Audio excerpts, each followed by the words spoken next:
ইমাম মুসলিমের বাড়িতে রেখেছে সেই তাওয়া, বলছে বেটা কোনোদিন কোনো সন্তান নিজের মায়ের দুধের ঋণ শোধ করতে পারেনি, পারবেও না, কিন্তু আমি মা হয়ে কথা দিচ্ছি তোমারে, তুমি যদি আমার একটা কথা শুনে নাও আমি দুধের ঋণ সব ক্ষমা করে দিব। এই মুসলমান, সেই ভালোবাসা অন্তরে রেখে যদি আমরাও পারি দিতে, আমার আল্লাহর দয়া হলে আমাদের জীবনের সমস্ত গুনাহ খাতা ক্ষমা হয়ে যাবে। একটা আল্লাহর বান্দা মর্দে মুজাহিদ, একজন বাপের যোগ্য বেটা, একটা মায়ের যোগ্য সন্তান, যে হয়তো কবরে শুয়ে আছে, কারো হয়তো মা শুয়ে আছে, কারো বাবা শুয়ে আছে, কি অবস্থাতে আছে আমি জানি না। আমি দেখব আজকের দিনে সেই বাবা মায়ের জন্য 1000টা টাকা একজন আল্লাহর বান্দা পারবেন দিতে? একটা আল্লাহর বান্দা, একজন হবে না ভাই? এ দেখেন না, লাইভ চলছে, আমাকেও ডর লাগছে। লাইভে যারা দেখছে তারাও ভাবছে মৌলানা সাহেব কোন এলাকায় গেছে রে বাবরে, এত চাইতে হয় তারপরেও পাওয়া যায় না। মা বোন আপনাদের মাঝে হবে না 500 টাকা করে টাকা আজকের দিনে? কালকে বলেছিলাম আজকে, কালকে না, কি বলে আজকে নিয়ে আসেনি, কালকে নিয়ে আসবেন, আজকে তো নিয়ে এসেছেন ইনশাআল্লাহ। এখন নাই, আবার কালকে একটা রাত আর সুযোগ আছে। তবে 500 টাকা করে টাকা 5টা আল্লাহর বান্দার কাছে, বান্দির কাছে দেখতে চাই। মাশাআল্লাহ, 100 টাকা চেয়েছি, 1000 আসলো, 1000, 900ই বাকি। হ্যাঁ, ইয়া আল্লাহ, কেমনে হবে? 1000 টাকা হবে না? আরে মুরগি ছুটে গেল মনে হয়। হ্যাঁ, দান করেছে। ধরে রাখো, ধরে রাখো, সব নাহলে ভেঙে পে গাড়িয়ে। হ্যাঁ, সাইডে রাখো। 1000 টাকা একজন আল্লাহর বান্দা হবে না? মাশাআল্লাহ। 500 গো, আর 500, আর 500 দেওয়া যাবে না? হ্যাঁ, আরে মানুষকে দুর্বল ভাবিও না। কে কখন কিভাবে করতে পারে এগুলোর জন্য দুর্বল লাগে না, শুধু মন লাগে।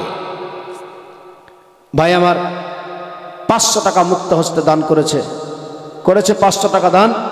মাওলা পৃথিবীতে বাড়িয়ে দিও তার মান সম্মান, মাওলা তার আত্মীয় স্বজনদের নামে জান্নাতের মধ্যে করে দিও স্থান। সকলে বলুন আল্লাহুম্মা আমিন। একটাকেও আল্লাহর বান্দা 1000 টাকা দেনে বলা হবে না? মাশাআল্লাহ, কি নাম? শরীফা বিবি। সুবহানাল্লাহ, নারে তাকবীর, নারে রিসালাত। আমার মা বান্দার মধ্যে শরীফা বিবি, কি নাম তোমার? মারিয়া সুলতানা দিয়েছে নামে 100 টাকা দান। মাওলা তার বাড়িয়ে দিও পৃথিবীতে মান সম্মান, শিক্ষায় সুশিক্ষিত করিও। মাওলা তার ব্রেন বুদ্ধিকে বাড়িয়ে দিও। আর এটা কি নামটা বললাম যে শরীফা বিবি নামে 500 টাকা এক আল্লাহর বান্দি করেছেন দান। মাওলা তাআলা পৃথিবীতে বাড়িয়ে দিও মান সম্মান। মাওলা জীবনের গুনাহ খাতাকে ক্ষমা করে দিও। মাওলা তার আত্মীয় স্বজনকে কবরের আযাব থেকে রিহাই করে দিও। মাবুদ মাওলা তার বাড়িতে তোমার রহমত বর্ষিত করে দিও। আমিন, জাযাকাল্লাহু ফিদ দারাইন। একটা কেউ আল্লাহর বান্দা হবে না? এখন নাই, পরে দিবেন। 1000 টাকা দেনে বলা একজন হবে না? একটা কেউ ব্যক্তি হবে না? একজন শুধু লাগবে। আচ্ছা, 500 টাকার কয়েকটা বান্দা হবে না? নাই আপনাদের কাছে? আজকে হবে না, কালকে দিবেন, পরে দিয়ে দিবেন। এত বখালিতি করলে হবে? হায় আল্লাহ, কি জ্বালা। আজকে হবে না, পরে দিবেন, লিখিয়ে দেন কমসে কম অন্তত। হবে না 1000 টাকা দেনে বলা? আমার মা বোনদের মাঝে হবে না? আর নাই, একজনই ছিল শরীফা নামে, একটাই ছিল আল্লাহর বান্দি, বাকি আর নাই। ইয়া আল্লাহ, তোরা পয়সাগুলো কি করবি গে? এত পয়সা রেখে করবা কি তোমরা? জি, আমি তো কিছু বুঝতে পারি না। এগুলো টাকা পয়সা যাবে না, সব থেকে যাবে। ওই 5টা কাপড় নিয়ে কবরে যেতে হবে। যেই টাকা সুকেসে আলমারিতে রেখেছো, মরে যাওয়ার সাথে সাথে তোমার বেটা বেটি খালি দেখবে আলমারির দিকে তাকিয়ে, কুণ্ঠে আমার মা রেখেছে, আম্মা রেখেছিল, কুণ্ঠে দেখতে হবে। হ্যাঁ, কিছু না হলো আসতে দিয়ে বলে আমার মা হারকে জন্য সব রেখে গেছে, সব ভাগ বন্টন হয়ে যাবে, লাভের লাভ কিছু হবে না। আর যদি দেন, কিছু দান করে যান, তাহলে ওটা কাজে লাগবে ইনশাআল্লাহ তাআলা। একজন মর্দে মুজাহিদ হবে না? একটাকে আল্লাহর বান্দা 500 টাকা দেনেওয়ালা কিংবা 1000 টাকা দেনেওয়ালা নাই কাউ? কে দিয়েছে? এটাও মারিয়া সুলতানা। যাক, আরো 200 টাকা দান করেছে আমার মা বোনদের পক্ষ থেকে এসেছে। আল্লাহ যেন দান কবুল করে নেয় সকল এবং আল্লাহ আমিন। মাশাআল্লাহ। হবেন আপনাদের কাছে আর কেউ নাই জানাওয়ালা? সবাই দিয়ে দিয়ে ঠকে গেছে, আর কত দিবে? 2 দিন থেকে 3 দিন ধরে তো দিচ্ছেই। আর লোকগুলো তো ওইটি লোক আছে, আর কোনটি লোক আছে? আলাদা আলাদা লোক আসছে নাকি? তবে দিলে কমবে না, এতটুকু বলি, দিলে কখনো কমবে না। একবার দুরূদ শরীফ পড়ুন, আল্লাহুম্মা সাল্লি আলা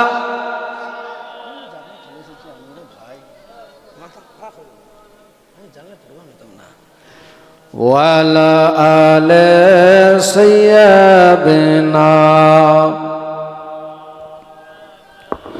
মুহাম্মদ সৈয়দ আলাম নবীজি শাহে জামানা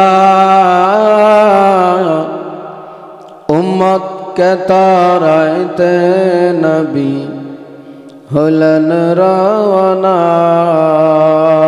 হাই গো হলেন দিওয়ানা সৈয়দ আলাম নবীজি শাহে জামানা উম্মত কে তারাইতে নবী হলেন দিওয়ানা হাই গো হলেন রওয়ানা হাই গো হইলেন রওয়ানা। और काफेर मक्का बासी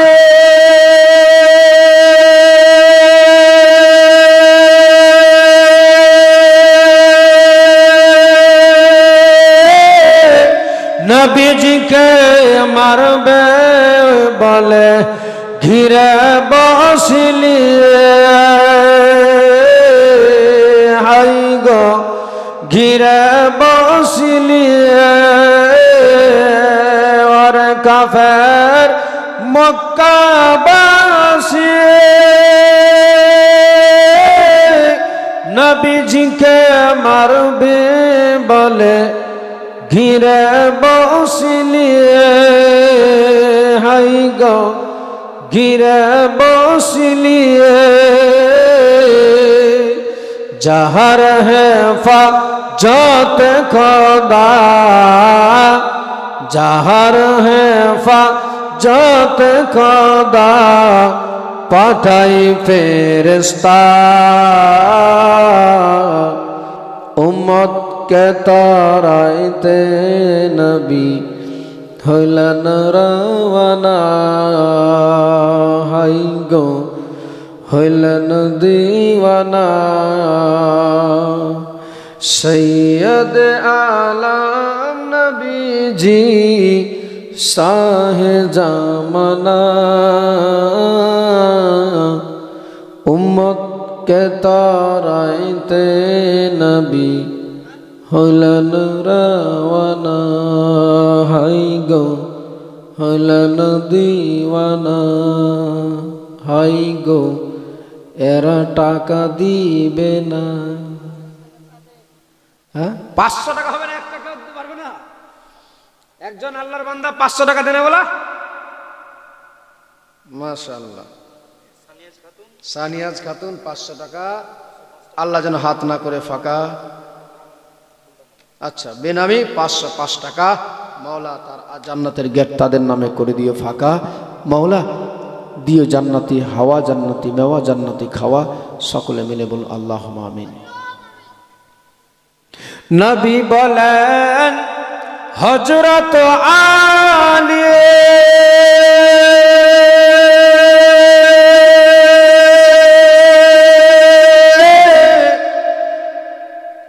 বিছানাতে শুয়ে যাও গো তোমার বলিয়ে হাই গো তোমার বলিয়ে নবী বলেন হযরত আলী।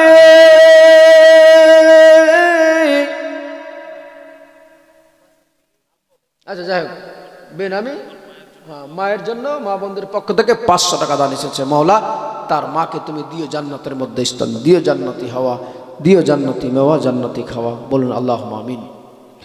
নবী বলেন হযরত আলী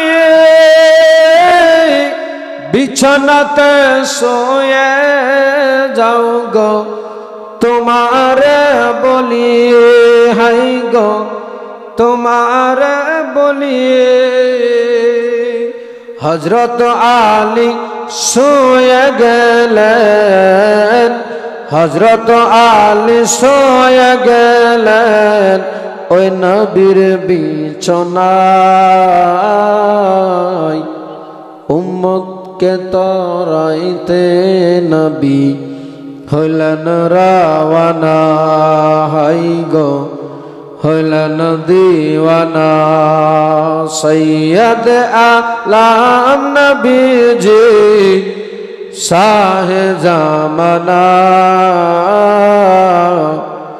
উম্মত কে তরাইতে নবী হইলেন দিওয়ানা, হাই গো হইলেন রাওয়ানা। এখন মাইক কিছু করলে না, এমনি ঠিক হয়ে গেল, ভোল্টেজ বাড়লো। ওটা আমারও সন্দেহ ছিল, ভোল্টেজের ব্যাপার ছিল কিছু। আচ্ছা 500 টাকা করে আর নাই, 1000 লাগবে না, 500 করে 2-1টা কলম একটু দেন দেন।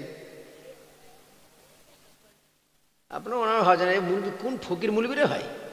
হ্যাঁ ফকির দেখেছেন? ফকির ফকিরদের কোনো টেনশন থাকে না। ওরা দিনের বেলা ভিক্ষা করে, রাত্রের বেলা হাড়ি, সন্ধ্যাবেলা খাবার খেয়ে হাড়ি উল্টে শান্তির ঘুম মারে। কোনো ডর নাই, ভয় নাই, না টাকা আছে না কিছু আছে, চিন্তা থাকে। কিন্তু এখনকার ফকির যেগুলো বর্তমান আছে, আরে বাবারে ওই টাকা বেশি আছে।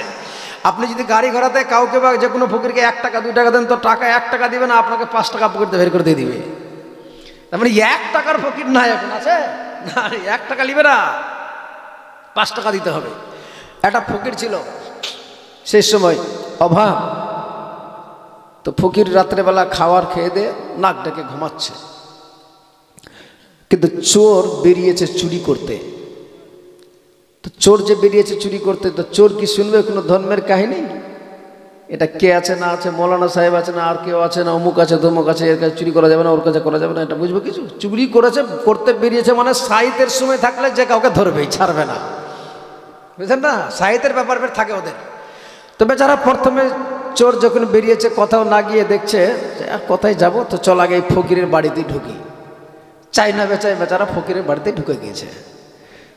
তো ফকির, হ্যাঁ বাবাই তুই এদিকে আয়, তখন থেকে তুই ডিস্টার্ব করছিস, খালি করবি না ওভাবে। তো ফকিরের বাড়িতে ঢুকেছে, ফকিরের বাড়িতে কিছু পাওয়া যাবে? সব যা আছে এটা ওটা উঠিয়ে টুঠিয়ে সব দেখছে, কিছু পাওয়া যাচ্ছে না। তখন বলছে আজকে সাইডটাই বরবাদ হয়ে গেল, বেকার হয়ে গেল। আচ্ছা কেন আসলাম এর বাড়িতে রে ভাই? এতগুলো বাড়ি ছিল, অন্য বাড়িতে না ঢুকে এর বাড়িতে ঢুকে গেলাম আমি। তো যাই হোক বেচারা মনটা খারাপ করে বের হচ্ছে। তো বলছে কি ব্যাপার ভাই? বলছে আর ভাগ বলিস না, তোর বাড়িতে এসে আজ আমার সাইডটাই খারাপ হয়ে গেল। তোর বাড়িতে আসলাম সাইড করতে, তো কিছু তো পাওয়া গেল না। বলছে ফকিরের বাড়িতে বের কি পাবি গরিবের বাড়িতে? তো বলছে যা আর আসবো না তোর বাড়িতে জীবনে। তো বলছে ভাই চলে যাচ্ছিস তো, আমি তো এমনি গরিব মানুষ, ফকির মানুষ, আমার চেয়ে খাওয়া অভ্যাস, একটা বিড়িগুলো দিয়ে যা আমাকে, চাইতে অসুবিধা না, একটা বিড়িগুলো দিয়ে যা। তো বেচারা ভাবছে যখন সাইড হলো না, তো আমি দিয়েই সাইড করি, ওকে দিয়ে দিল একটা বিড়ি। এবার বেরিয়ে যাচ্ছে, বলছে ভাই চলে তো যাচ্ছে, আগুনটাও দে দে দে ভাই দে। আগুনও দিয়ে দিল। লাস্টের দিকে বলছে ভাই যখন যাচ্ছ তো একটু দরজার শিকলটা টেনে দিও। চোরকে বলছে যখন যাচ্ছ তো একটু শিকলটা টেনে দিও। তো অন্তত যখন চলেই শেষ মুহূর্তে আছি, যখন চাচ্ছি আপনাদের কাছে, তো কিছু অল্প তো দিও, একটু তো দাও। 1000 হবে না, 500 তো হবে। আরে 500 নাই তো 100 করে দেওয়া যাবে নাকি? 100 টাকা করে হবে না? নাই আপনাদের কাছে 100 টাকা নাই? আচ্ছা যার যার কাছে আছে সে দিবে, আর নাই তো খালি হাতটা খালি হাতে রেখে চলে যাবে। তবু আল্লাহ চাইলে কবুল করে নিতে পারে। হবে কি হবে না? 100 টাকা করে নাই?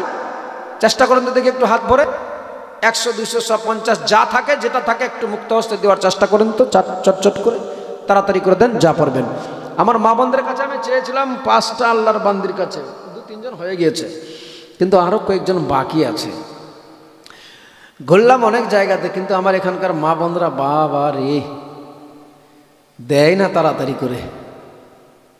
হ্যাঁ, সত্যি বানানো বলছি না, যদি আপনার মন চাই তাহলে আমার নিজস্ব পেজ আছে, দেখবেন রেজাউল করিম আশরাফি নামে, কত প্রোগ্রাম চলছে আর কত প্রোগ্রামে কত দান হয়। হাই রে দান, দান নিয়ে মন ভরে যায়, দিয়ে দিতেও ভালো লাগে, বলতেও ভালো লাগে। একটু লেনদেন করলে এমনিতেই নিজেকেও ভালো লাগে, আপনাদেরকেও ভালো লাগবে। যদি হয়তো 100 টাকা করে হবে না? চলো দরুদ শরীফ পড়ো, তারপরে বক্তব্য গাবো। আল্লাহুম্মা সাল্লি আলা সাইয়্যিদিনা মাওলানা মুহাম্মদ ওয়া আলা আলি সাইয়্যিদিনা মুহাম্মদ সাল্লাল্লাহু আলা মুহাম্মাদিন সাল্লাল্লাহু আলা মুহাম্মদ হরদম জবা সে নিকালো পাক নামে মুহাম্মদ। আল্লাহুম্মা সাল্লি আলা সাইয়্যিদিনা মাওলানা মুহাম্মদ ওয়া আলা আলি সাইয়্যিদিনা।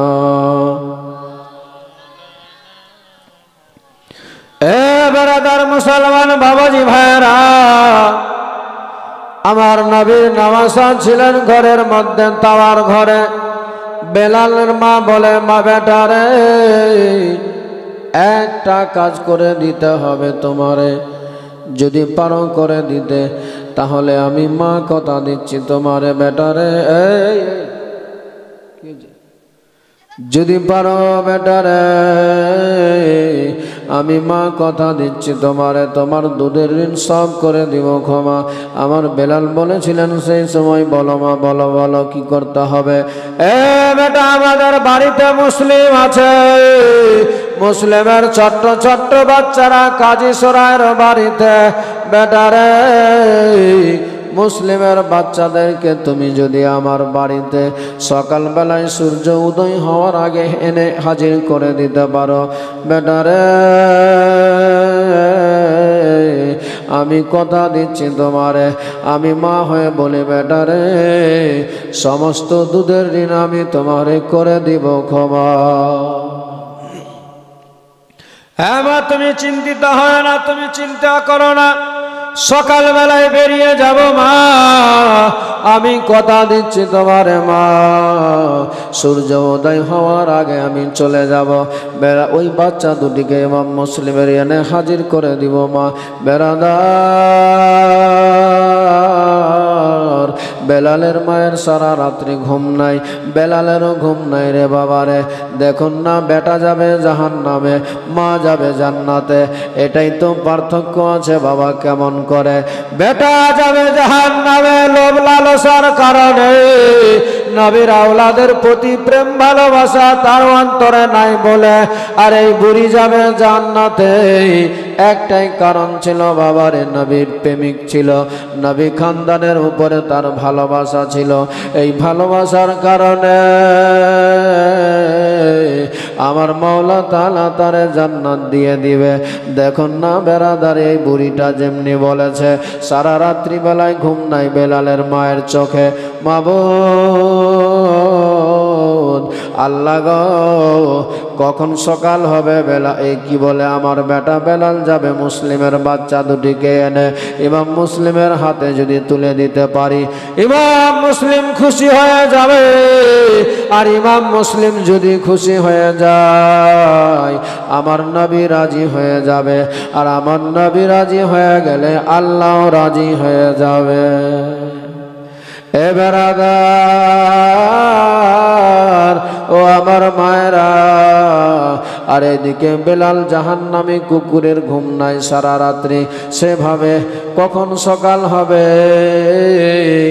ওবাইদুল্লাহর দরবারে আমি যেতে পাবো তাড়াতাড়ি করে।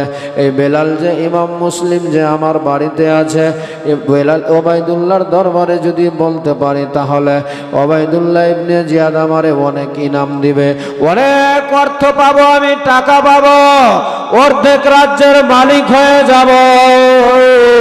টাকার লোভে, রাজ্যের লোভে দুনিয়াদারি পাবে বলে নবীর নামাজকে ভুলে গেল, নবীর নাতিদেরকে ভুলে গেল। বেরাদার মুসলমান, সূর্য উদয় হওয়ার আগে ফজরের মুয়াজ্জিন আজান দিয়ে দিল। যেমনি আজান দিয়েছে, বেলাল সাথে সাথে বেলালের মা বলে, বেটা বেলাল বেরিয়ে যাও তাড়াতাড়ি করে, ইমাম মুসলিমের বাচ্চা দুটিকে এনে দে, নিয়ে আয় আমার কাছে, আমি খুশি হয়ে যাব বেটা তোমার উপরে। যেমনি বলেছে বলে, হ্যাঁ মা আমি যাচ্ছি, তুমি চিন্তিত হয় না মা গো। আমি এক্ষুনি বেরিয়ে গেলাম মা। উটের উপরে, ঘোড়ার উপরে চেপে গেল বাবারে, ঘোড়ার লাগামখানা টেনে দ্রুত গতিতে ছুটতে লাগলেন, খাটাম খাটাম খাটাম খাটাম করে। এ মুসলমান, ওই মুসলিমের বাচ্চা দুটিকে আনতে না গিয়ে, কাজী সরায়ের বাড়িতে না গিয়ে চলে গেল সরাসরি ওবাইদুল্লাহর দরবারে। ওবাইদুল্লাহর দরবারে গিয়ে বলে, জাহাপানা, ওগো জাহাপানা, কাউরো কোথাও আপনারে আর মুসলিমকে খুঁজতে হবে না, কাউরো বাড়িতে যেতে হবে না, কোনো জাসুস পাঠাতে হবে না। যদি আপনি ধরতে চান তাহলে তাড়াতাড়ি করে ইমাম মুসলিমকে ধরা যদি লাগে কয়েকশো লোক আপনি সঙ্গে দেন, তাড়াতাড়ি করে আমার বাড়িতে পাঠিয়ে দেন। ইমাম মুসলিম এখন আমার বাড়িতে রয়ে আছে। যেমনি এই কথা শুনেছে, শোনার সাথে সাথে ওবাইদুল্লাহ সেই সময় ভাবে, আজকে আমি যার জন্য কয়েকদিন ধরে বেচেন বেকারার, আজকে সে আছে আমার কর্মচারীর বাড়িতে, দেখি তাড়াতাড়ি করে ধরতে হবে। কয়েকশো লোকজনকে দিয়ে দিল বাবারে। দেখুন না বেরাদার, ইমাম মুসলিমকে ধরবেন বলে ওই বেলালের বাড়িতে ইমাম মুসলিম ফজরের নামাজ পড়ে তসবিহ করতে আছে। ওবাইদুল্লাহ ইবনে জিয়াদের কথা শুনে এরা উটের উপরে, ঘোড়ার উপরে চেপে লাগামখানাকে টেনে দ্রুত গতিতে ছুটে যাচ্ছে, তীর তরবারি বল্লম ফারসা নিয়ে, বর্ষা নিয়ে। ওই বেলালের মা তাওয়ার বাড়িটাকে চতুর্দিক দিয়ে ঘেরাও করে নিয়েছে। আর কয়েকজন গিয়ে বেলালের দরওয়াজায় আওয়াজ দিচ্ছে, বলে মা গো একটু দরওয়াজা খুলো। কে গো কে আমার বাড়িতে, আমার দরওয়াজায় কে আওয়াজ দিচ্ছ এমনি করে, কে আছো বলো গো। বলে আমরা এসেছি একটু তোমার বাড়িতে, দরওয়াজা খুলো মা তাড়াতাড়ি করে। কেন কেন কেন দরওয়াজা খুলবো বলো। বলে মা গো বলো তো তোমার বাড়িতে কি ইমাম মুসলিম আছে? ওই বুড়িটা বলেছিলেন, কে বলল তোমাদের আমার বাড়িতে মুসলিম আছে? বলেছিলেন মা একটু বলো না সত্যি করে মা তোমার বাড়িতে কি আছে? বেরাদার সেই সময় ইমাম মুসলিম ঘরের ভিতরে তসবিহ পড়তে আছে। ইমাম মুসলিম সেই সময় ভাবে, মাবুদ এই বুড়িটা যে নবীর খানদানের উপরে যেই ভালোবাসা আছে তার অন্তরের মধ্যে গাথা আছে, আজ এক্ষুনি হয়তো আমার জন্য, আমাদের জন্য বলে দিতে পারে না, মিথ্যা বলে দিবে, আমাদের জন্য হয়তো বলে দিতে পারে। যার ফলে ইমাম মুসলিম ভিতর থেকে বলেছিলেন, মা ওগো মা তুমি বলে দাও তাদেরকে, হ্যাঁ আমার বাড়িতে আছে। মা তুমি আমার জন্য মিথ্যা বলবে না, মিথ্যার আশ্রয় নিবে না, বলে দাও বলে দাও, হ্যাঁ আমার কার বাড়িতে মুসলিম আছে। যেমনি বলেছে বেরাদার, বুড়িটার মাথায়, তাহার মাথায় যেন আসমান ভেঙে পড়ে গেল। আল্লাহ গো, এখন নিজেই মুসলিম বলে দিল, তার আওয়াজ পর্যন্ত সবার কানে চলে গেল।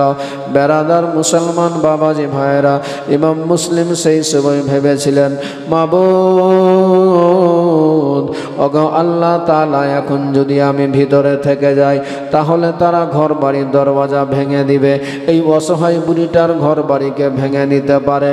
আল্লাহ গো, আমার জন্য তার ঘর বাড়ি ভেঙে যাবে, আঘাত হবে, তার কষ্ট হবে, তার নষ্ট করবে, এটা আমি কখনো চাই না, হতে দিব না।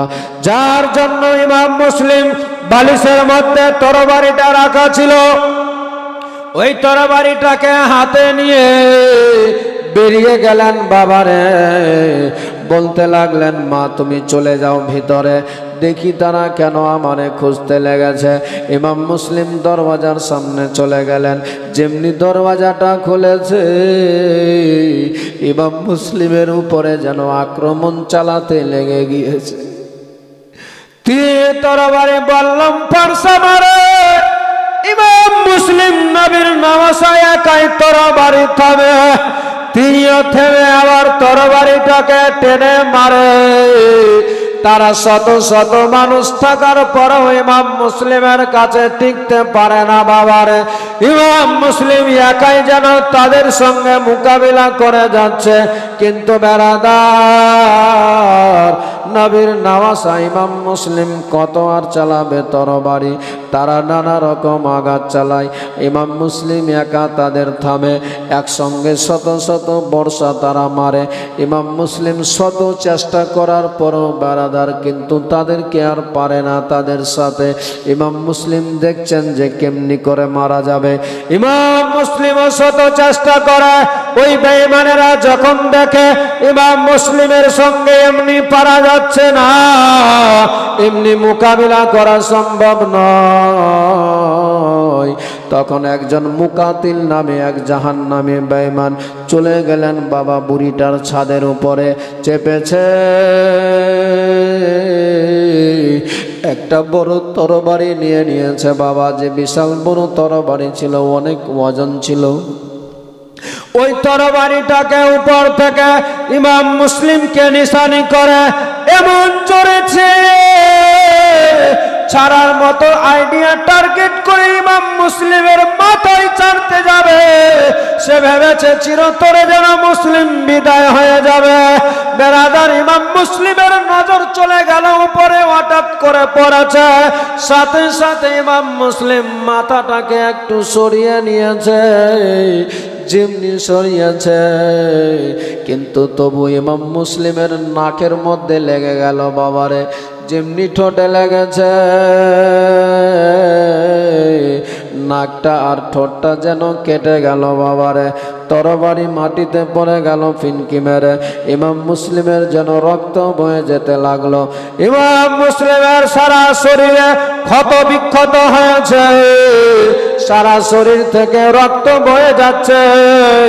তারপরও ইমাম মুসলিমের ঠোঁটে এত আঘাত হয়েছে, ফিনকি মেরে রক্ত বয়ে যায়, তবু তরবারি থামে না। ভাই রে, ইমাম মুসলিম তবু তরবারি চালাচ্ছে।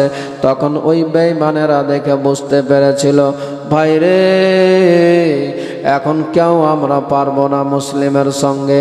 যদি চাও জীবন বাঁচাতে, তাহলে ইমাম মুসলিমকে বলো যে আমরা তোমার সঙ্গে কোনো ঝামেলা চাই না, আত্মসমর্থন করো, চলো তোমারে আমরা নিয়ে যেতে চাই ওবায়দুল্লাহর দরবারে। ইমাম মুসলিমকে বলেছিল, ও মুসলিম, আর আমরা আসলে চাই না তোমার সঙ্গে ঝামেলা করতে। ইমাম মুসলিম বলেছিলেন, কেন তাহলে বাড়াবাড়ি করতে লাগলে? বলে, ভাই চলেন আপনি আত্মসমর্থন করেন, ওবায়দুল্লাহর দরবারে নিয়ে যাব আপনারে। ইমাম মুসলিম বলেছিলেন, তোমরা যদি তাই চাও আমিও চাই, চলো আমার সঙ্গে যা বোঝাপড়া হবে। ইমাম মুসলিম বলেন, ওবায়দুল্লাহর সঙ্গে হবে, তোমাদের সঙ্গে কোনো আমি মারামারি হানাহানি কাটাকাটি করতে চাই না। চলো। ইমাম মুসলিমকে সঙ্গে করে নিয়ে এরা বের হলেন। ইমাম মুসলিম ঘোড়ার উপরে চেপে গেলেন, উটের উপরে চেপে চলতে লেগেছে। কিছু দূর গিয়েছে, হঠাৎ করে এই বেঈমানেরা ইমাম মুসলিমের কাছ থেকে যেই তরবারিটা ছিল সেই তরবারিটা কেড়ে নিল। যেমনি কেড়ে নিয়েছে, ইমাম মুসলিম সেই সময় পড়েন ইন্না লিল্লাহি ওয়া ইন্না ইলাইহি রাজিউন। তারা বলেছিল, ও মুসলিম, তুমি ইন্না লিল্লাহ কেন পড়লে?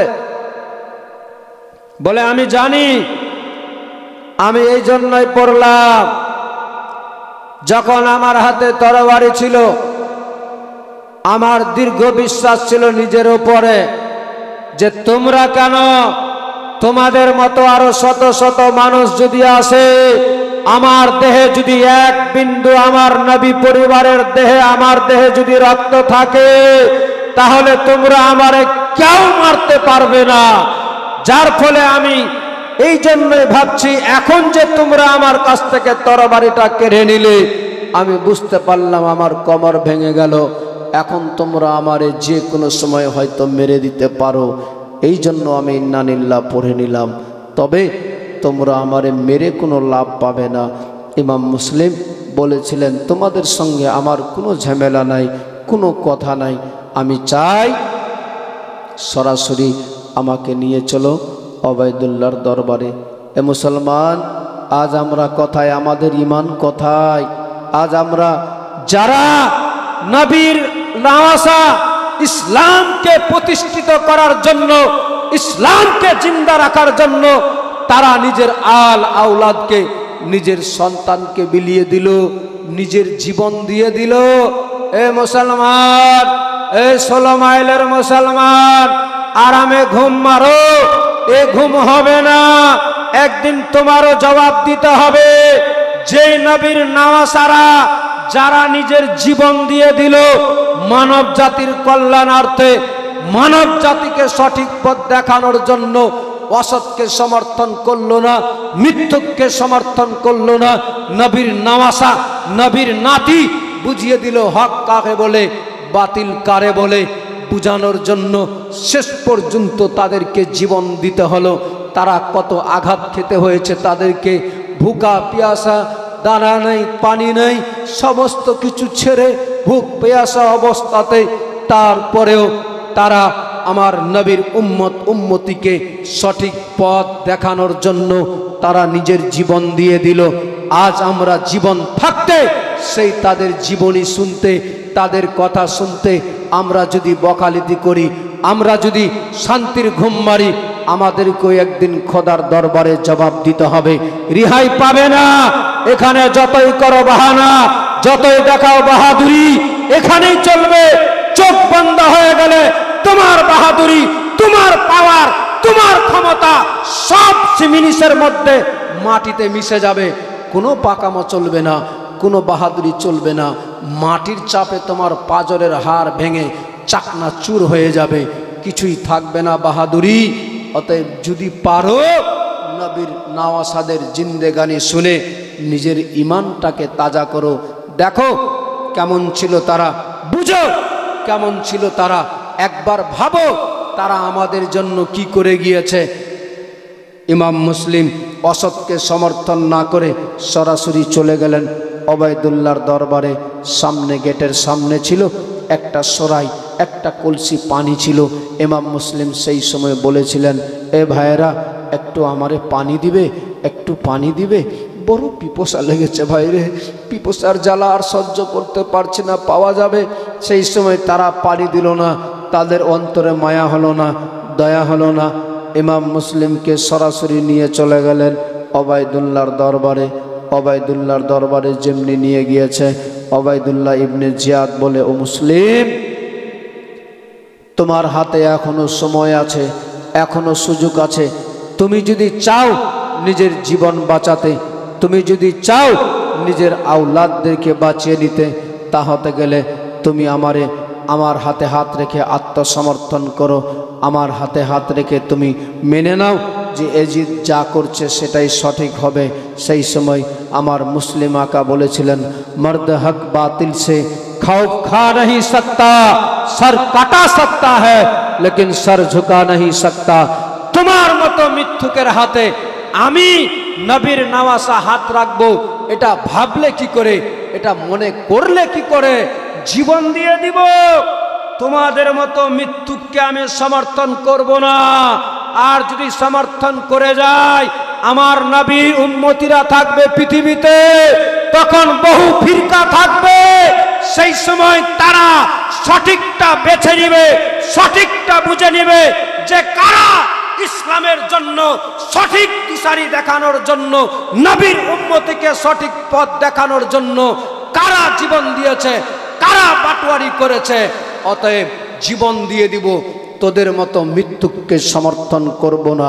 নবীর নওয়াসা সঠিক পথ দেখানোর জন্য, মানব জাতির কল্যাণের জন্য, ইসলামকে প্রতিষ্ঠিত করে চলে যাওয়ার জন্য নিজে ইমাম মুসলিম ওবায়দুল্লাহকে সমর্থন করলো না, মানলো না। সেই সময় বলেছিল, এই মুসলিম মানবে না, তাহলে তুমি মৃত্যুর জন্য প্রস্তুত হয়ে যাও। ইমাম মুসলিম বলেছিলেন, যা করার আছে করে নাও, আমার পক্ষ থেকে কোনো বাধা নাই। তবে একটা কথা বলবো আমি, আমার কাছে একটা লোককে দাও, আমার মাত্র 3টা কথা বলার আছে, তারপরে তোমাদের যা ইচ্ছা তাই করবে, আমার পক্ষ থেকে কোনো বাধা নাই। সেই সময় ওবায়দুল্লাহ বেঈমান সেই সময় বলেছিল, যা, কে কি যাবে, কি বলে ইমাম মুসলিম কি বলতে চাই একটু শুনে নাও। ইমাম মুসলিমের কাছে কেউ যেতে চাচ্ছে না। শেষ পর্যন্ত একজনা এসে পৌঁছালো। সেই সময় ইমাম মুসলিম বলেছিলেন,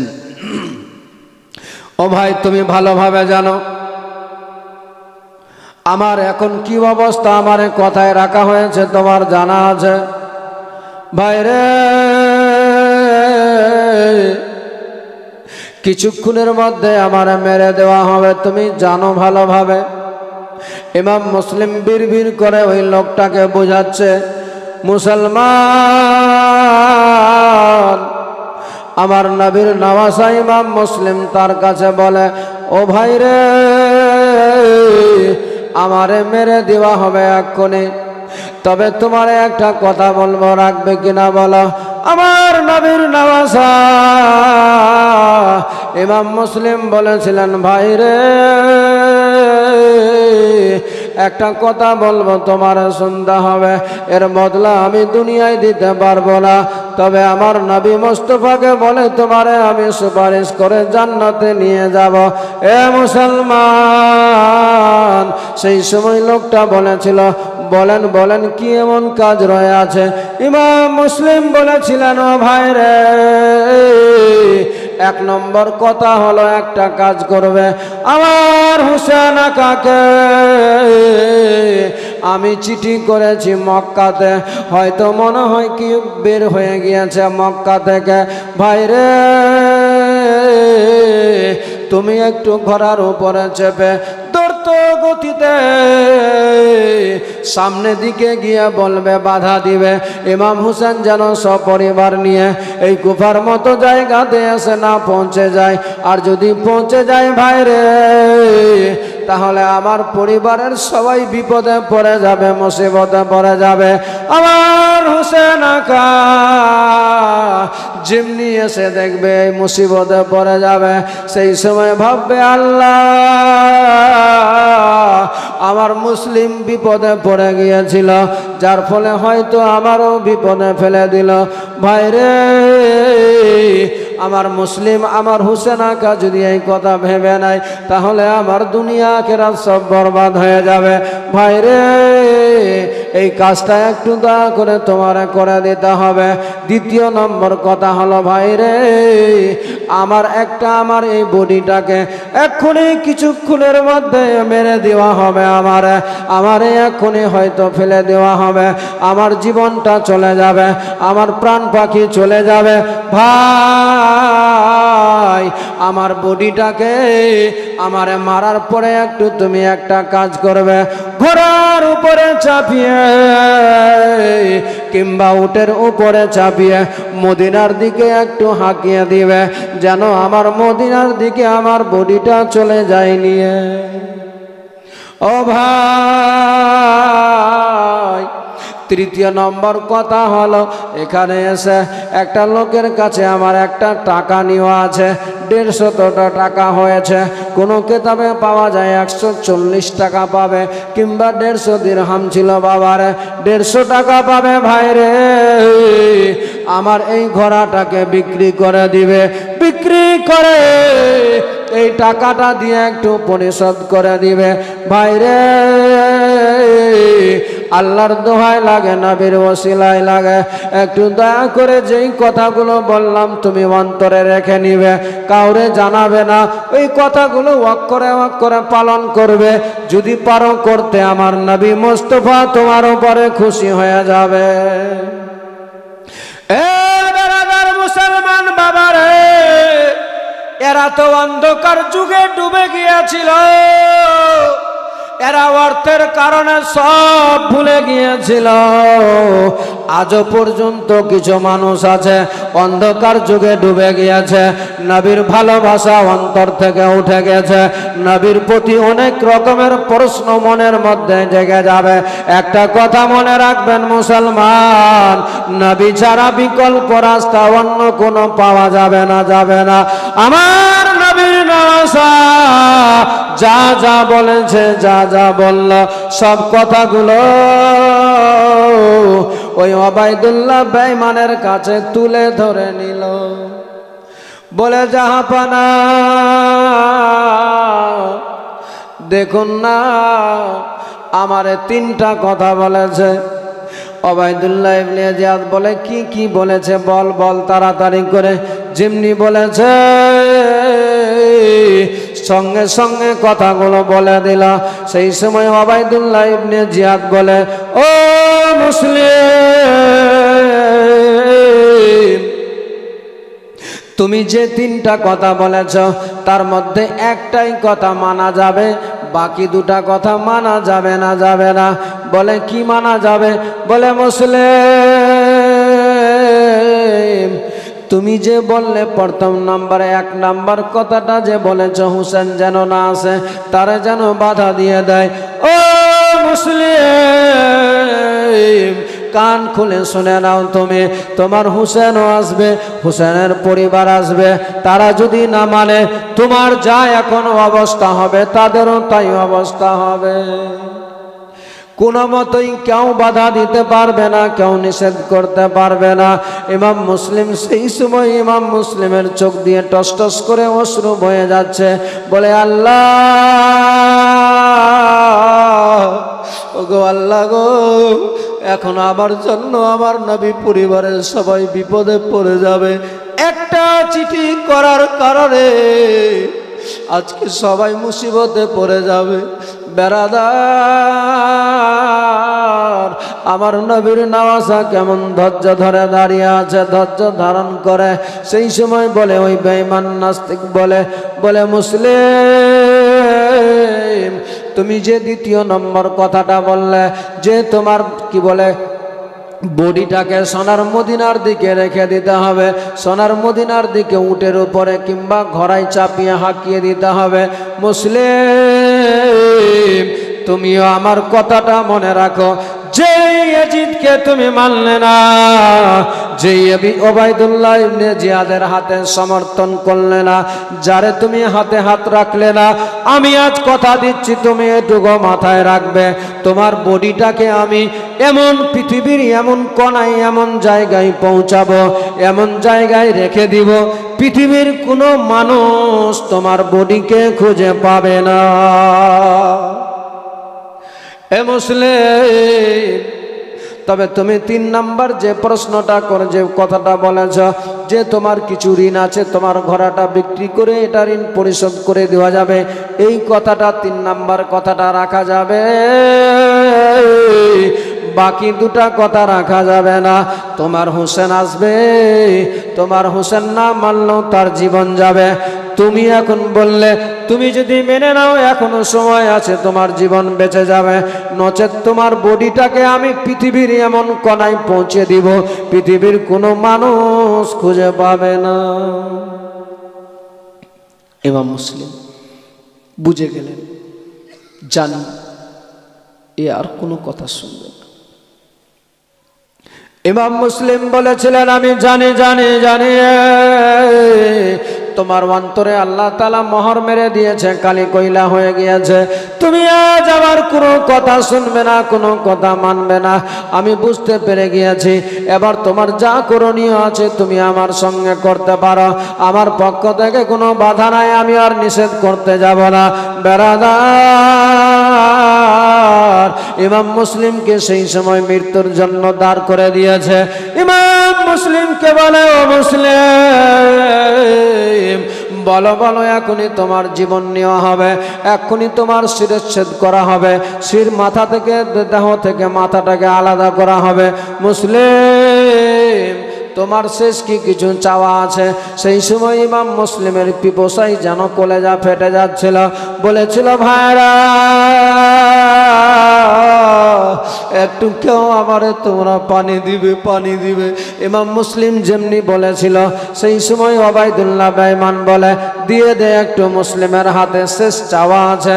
বেরাদার মুসলমান বাবাজি ভাইরা, বর্তনের মধ্যে ইমাম মুসলিমকে পানি দিয়ে দিলেন। ইমাম মুসলিম পানিটাকে নিয়ে বিসমিল্লাহ বলে মুখে লাগাতে যাবে। বেরাদার, এমনিতেই ওই বেলালের বাড়িতে, তাওয়ার বাড়িতে ইমাম মুসলিমের ঠোঁটটা তরবারির আঘাতে কেটে যাওয়ার কারণে, এমনিতেই রক্ত জমে যাওয়ার কারণে একটু থেমেছিল। যেমনি পানি লেগেছে, সঙ্গে সঙ্গে ঠোঁটটা আবার ফেটে গেল, আবার ফিনকি মেরে রক্ত বয়ে যেতে লাগলো। যেই পানিটা বিসমিল্লাহ বলে পান করবে গো, ওই পানিটা রক্তে লালে লাল হয়ে গেল। ইমাম মুসলিম বলেন, ও ভাইরা, ও আমার লোকেরা, এই দেখো পানিটা লাল হয়ে গেল, এই পানিটা পান করা যাবে না, যদি একটু পানি দাও অন্য, তাহলে পান করা যাবে। দ্বিতীয়বার দিলেন বাবারে পানিটা, আবার দ্বিতীয়বার যেমনি মুখে লাগিয়েছে, সঙ্গে সঙ্গে আবার ওই পানিটাও লালে লাল হয়ে গেল। ইমাম মুসলিম ভেবে নিলেন, মাবুদ আল্লাহ গো, আমি বুঝতে পেরে গিয়েছি গো মাওলা, এই বেঈমান গাদ্দারদের হাতের পানি আমার ভিতরে যাবে না। আমার নবী মুস্তাফা কামলিওয়ালা মদিনাওয়ালা নবী হাউজে কাউসারের পানি পান করিয়ে আমারে জান্নাতে শুইয়ে দিবে। এ বেরাদার মুসলমান, তৃতীয়বারে দিয়েছিল পানি, বাবা পান করা হলো না। লাস্টের দিকে ইমাম মুসলিমকে ছাদের উপরে নিয়ে গেল। ছাদে নিয়ে গিয়ে ইমাম মুসলিমকে দাঁড় করে দিয়েছে। শেষবারের মতো জিজ্ঞেস করে, মুসলিম বল বল বল, এখনো তোমার সময় আছে, যদি মেনে নাও ইয়াজিদকে জীবন বেঁচে যাবে, মেনে নাও ওবায়দুল্লাহকে জীবন বেঁচে যাবে। ইমাম মুসলিম বলেছিলেন সেই মুহূর্তে, ভাইরা তোমাদের যা করণীয় আছে করে নাও, আমার জীবনটা নিবে নিয়ে নাও, কোনো বাধা নাই, কিন্তু অসৎকে আমি সমর্থন করব না। যদি সমর্থন করি আমার নবীর উম্মত উম্মতিরা শিক্ষা কেমন পাবে? অসৎকে মানা যাবে না, সৎকেই সৎ পথে চলতে হবে। আমার নবীর উম্মত উম্মতিদের জন্য এটা একটা বিশাল বড় শিক্ষা হয়ে যাবে, যার ফলে আমার নবীর নওয়াসা ইমাম মুসলিম শেষ মুহূর্ত মানল না তারে। শেষ মুহূর্তে ইমাম মুসলিমের মাথাটাকে ধরে নিয়েছে, মাথার চুলগুলো ধরেছে, আর হাতের মধ্যে একটা তরবারি নিয়ে নিল। বাবারে এমন জোরে ইমাম মুসলিমের গর্দনের উপরে তরবারি মেরেছে, ইমাম মুসলিমের মাথা মস্তক, শির মস্তক থেকে গেল হাতে। ছাদের উপর থেকে বডিটা ধামাস করে মাটিতে পড়ে ছটপট করতে লেগেছে। সকলে পড়ুন, ইন্না লিল্লাহি ওয়া ইন্না ইলাইহি রাজিউন। ইমাম মুসলিমের বডিটা মাটিতে পড়ে ছটপট করে যাচ্ছে, সবাই দেখছে, কেউ নাই আমার নবীর নওয়াসার পাশে। আজ আমরা ভাই, তখনও কিছু মান্যওয়ালা ছিল, তখনও কিছু আশিক ছিল, যারা দেখে প্রতিবাদ করতে পারেনি। আজ যেমন এখানে অনেকে বসে আছে, যারা আসেনি তাকে বলার কিছু আছে? নাই। জোরপূর্বক তো করা যায় না। কিন্তু আসলে কি, আল্লাহ তাআলা যারে চাইবে তারে দিয়েই শোনাবে, যারে চাইবে তাকে দিয়েই শুনিয়ে তার ইমানটাকে তাজা করিয়ে নিবে। সবার নসিবে জুটবে না। ওখানেও দাঁড়িয়েছিল, সবাই চিনতে পারলো না নবীর নাওয়াসাকে, সবাই বুঝতে পারলো না আমার নবীর নাওয়াসাকে। ফেলে দিয়েছে ছাদের উপর থেকে, বডিটা পড়ে আছে। শেষ পর্যন্ত কুফার মতো জায়গাতে এলান হয়ে গেল, সব জায়গাতে খবর চলে গেল, ইমাম মুসলিম নাই পৃথিবীতে বেঁচে, ইমাম মুসলিম দুনিয়া থেকে বিদায় হয়েছে, ইমাম মুসলিমকে মেরে দেওয়া হয়েছে, ইমাম মুসলিমকে দুনিয়া থেকে শেষ করে দেওয়া হয়েছে, আর নাই। সেই সময় মানুষ আরও ডরে ভীত হয়ে গেল, মানুষ ভয়ে আর কোনো কথা বলে না। ইমাম মুসলিমের বিষয়ে ওবায়দুল্লাহ বলে, এই কুফার লোকেরা শোনো, এখন একটা কাজ করতে হবে তোমাদের। এই মুসলিমের বডিটাকে পায়ের মধ্যে দড়ি বাঁধো, শিকল বাঁধো, আর মাথাটাকে তরবারির মধ্যে ভরো, কুফা শহরে প্রত্যেকটা গুলিগুলিতে নিয়ে ঘোরো। যারা এদেরকে সমর্থন করবে তাদের এই অবস্থা হবে, এই দশা হবে, যেন কেউ আর ইমাম হুসেনের পার্শ্বে না দাঁড়াতে পারে, কেউ যেন ইমাম মুসলিমের মাননেওয়ালা না থাকে, হুসেনের চাহনেওয়ালা না থাকে, হুসেনের মাননেওয়ালা না থাকে, হুসেনের আশিক না থাকে। বেরাদার, এই বলে ইমাম মুসলিমের বডিটাকে পায়ের মধ্যে দড়ি বেঁধে কুফা শহরে প্রতিটা গুলিতে নিয়ে যাচ্ছে। আর সব দেখে হাই হাই করছে, আহারে, যাদের জন্য জাহান সৃষ্টি হয়েছে, যারা সঠিক পথের দিশারে নবীর আওলাদ, আজ তাদের আওলাদকে না চিনে জান্নাতের ফুলদেরকে আজ তারা শেষ করে দিয়েছে, দুনিয়া থেকে বিদায় করে দিল। কুফা শহরে কোহরাম মেচে গেল। কুফা শহরে মানুষ সব ভীতু হয়ে ডরে, আর কেউ কোনো কথা বলে না। ইমাম মুসলিমকে চিরতরে দুনিয়া থেকে বিদায় করে দিল। ইমাম মুসলিমের ছোট্ট ছোট্ট দুটি বাচ্চা, যারা কাজী সরাইয়ের বাড়িতে ছিল, ইমাম মুসলিমের বাচ্চা দুটি সেই সময় ওই কাজী সরাইয়ের বাড়িতে শুয়ে আছে। হঠাৎ করে স্বপ্নযোগে তারা যেন দেখছে যে আমার আল্লাহ তাআলা স্বপ্ন দিয়ে তাদেরকে দেখাচ্ছে, যেন দেখতে পাচ্ছে আমার নবী মোস্তফা কামলিওয়ালা মদিনাওয়ালা নবী বলছেন, মুসলিম তুমি চলে আসলে তোমার বাচ্চাদেরকে একা একা ফেলে। আমার ইমাম মুসলিম সেই সময় বলেছিলেন, হুজুর আকা, আপনি সবই জানেন, আমার সন্তানেরাও থাকবে না পৃথিবীতে, খুব অতি শীঘ্রই তারাও চলে আসবে আমার সাথে, আমার কাছে। এই স্বপ্নটা যেমনি দেখেছে, দুই ভাই একই স্বপ্ন একই টাইমে দেখে তাদের ঘুম ভেঙে গেল, উঠে চট করে বসে গেল।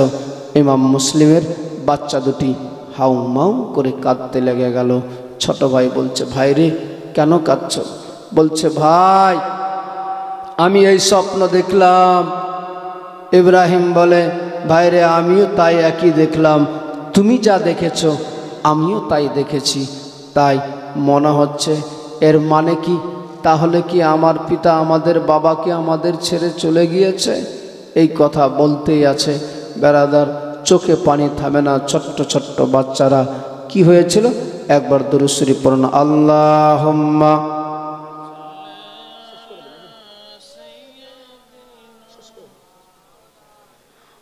মৌলানা মুহাম্মদ ওয়ালা আলে সাইয়্যিদিনা মৌলানা মুহাম্মদ সাল্লাল্লাহু আলাইহি ওয়াসাল্লাম। আর আগাচ্ছে না, শেষ করে দিয়েছে নাকি?